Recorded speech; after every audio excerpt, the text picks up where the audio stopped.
এরপরে আসি লগ্ন। লগ্ন ল বা লগ্ন পুরো লেখা থাকে, ধরুন মেষ, মেষ এর ঘরে যদি লেখা থাকে লগ্ন বা ধরুন লং, যেটা খুশি লিখতে পারে, তাহলে আপনাদের হবে মেষ লগ্ন। যদি ধরুন কর্কটের ঘরে লেখা আছে লং, লংটাই সাধারণত লেখা হয়, তাহলে আপনাদের হবে কর্কট লগ্ন। ধরুন কুম্ভের ক্ষেত্রে লেখা আছে এরকম লং, তাহলে আপনাদের কুম্ভ লগ্ন। এবারে উদাহরণস্বরূপ ধরে নিচ্ছি কারুর কর্কট লগ্ন। এবারে আসছি ভাব। আমি একটি ভিডিওতেই লগ্ন, ভাব আর রাশি তিনটি বুঝিয়ে দিচ্ছি। রাশিটা হয় চন্দ্র থেকে, লগ্ন থেকে ভাব গণনা হবে।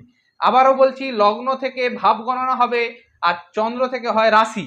তাহলে ধরুন এইখানে লগ্ন, আমি এর আগের ভিডিওতে বলেছি, যারা আমার রেগুলার ভিডিও দেখেন তারা জানেন জ্যোতিষের বিচার 4টি স্তম্ভের উপরে হয়, 9টি গ্রহ, 27টি নক্ষত্র, 12টি রাশি এবং 12টি ভাব।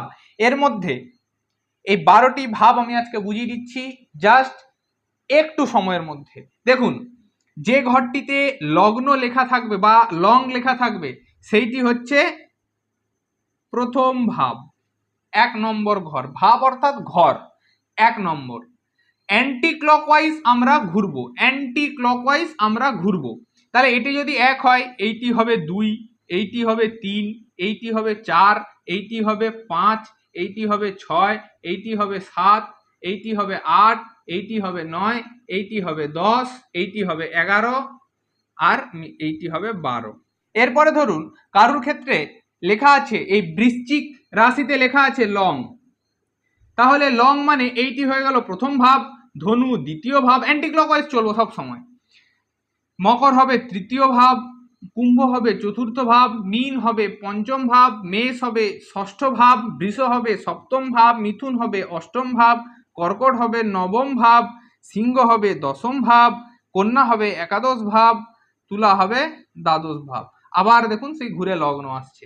এইভাবে যেইখানে লগ্ন লেখা থাকবে, যেই ঘরে লেখা থাকুক না কেন, সেইটা হবে প্রথম ভাব অ্যান্টি ক্লকওয়াইজ, তারপরে প্রত্যেকটি ঘরে দ্বিতীয় ভাব, তৃতীয় ভাব, চতুর্থ ভাব, এরকম করে করে 12টি ভাব পর্যন্ত যাব।